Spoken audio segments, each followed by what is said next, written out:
Much love, peace, and blessings to all the entities out there everywhere.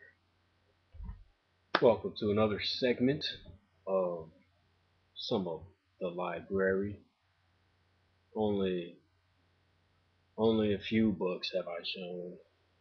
Good ones though, I think they are anyway. This will probably be the last section that I'm going to go through. I pulled some out of, and it's a little bit from here, a little bit from there.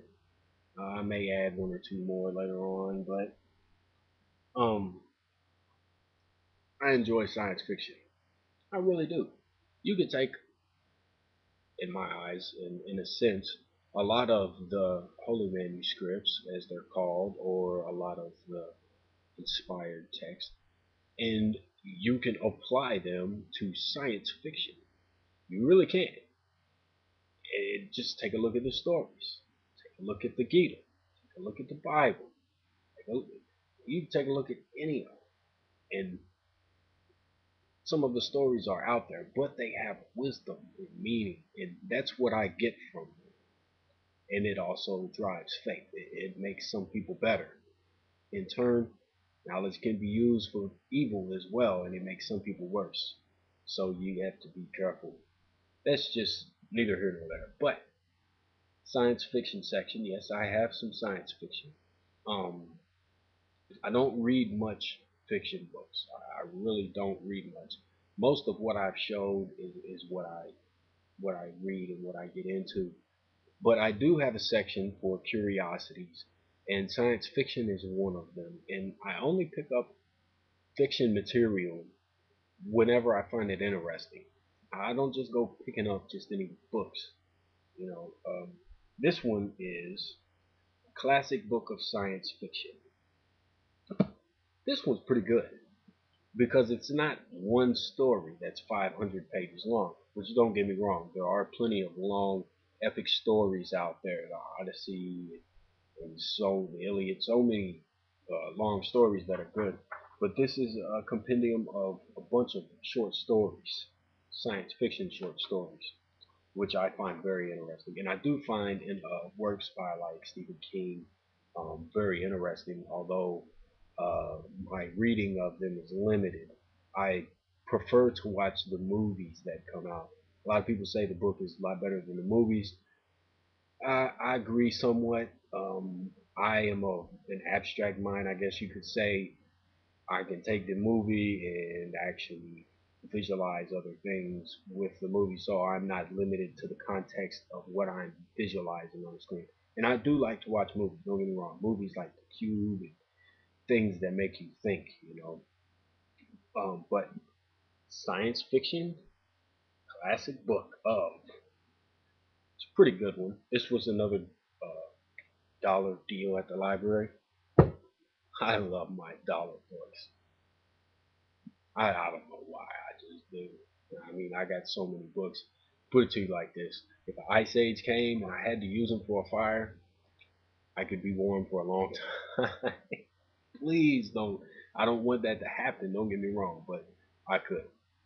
Um, this one is a pretty good one. Of course, it's about the same size as the other one, and it's Worlds Imagined, 14 short science fiction novels.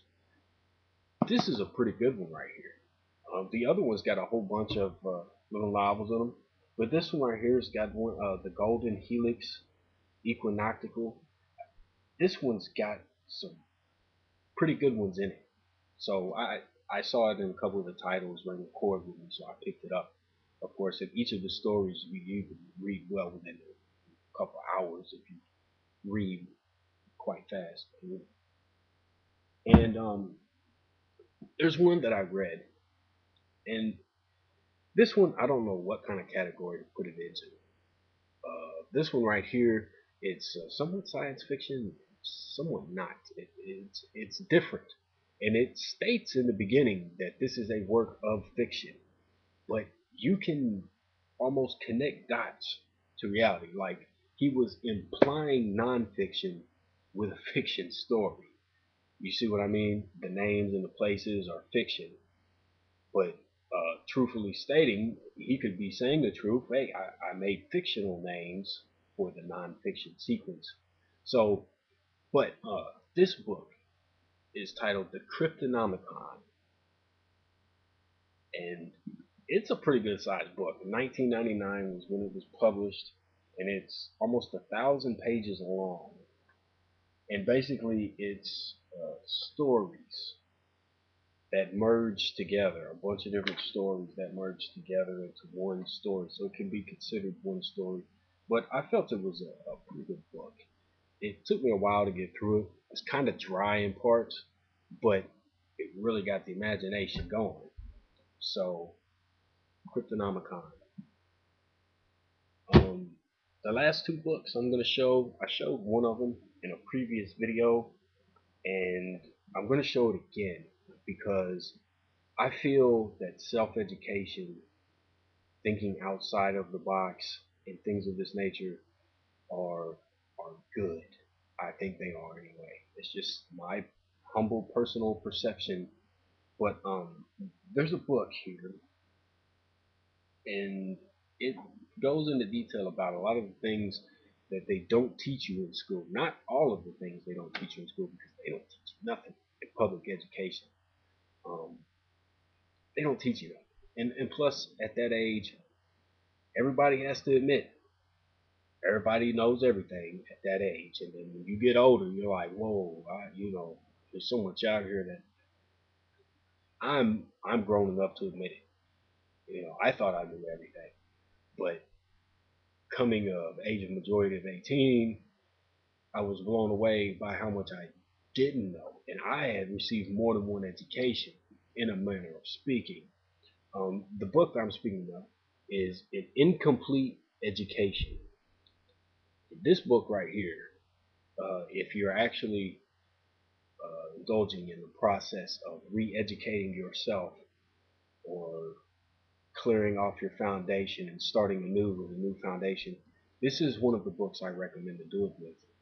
And another one is Independent Scholar's Handbook. Ooh, not a very big book, but good if one is seeking self-education and building upon what they didn't get at an early age, either due to personal, just I don't want to learn it, or it's not relevant to me, or they just didn't teach it, or whatever. Because I was one that I could say I soaked it up like a sponge, but when it came to actual somebody telling me you have to do this in order to get this grade, I said, I can regurgitate it in your face, and I'm right. I just don't want to. I just don't want to do what you say. I was a rebel in a sense. I didn't want. I didn't like the system and the way it was set up, to be perfectly honest. And authority, that's a whole topic unto itself. So that was how basically I got my start so long ago. And I didn't apply myself the way they wanted me to, even though I soaked up the knowledge like a sponge from there and other places. I mean, I just got more than one education when I was young. But this, for right now, is going to conclude this series on some of the library. I may come through at a later date and actually show some more of the library. I may not, but it's been fun. It's been real, and I guess I'll go ahead and say much love, peace, and blessing to all the entities out there, and I will see you again soon.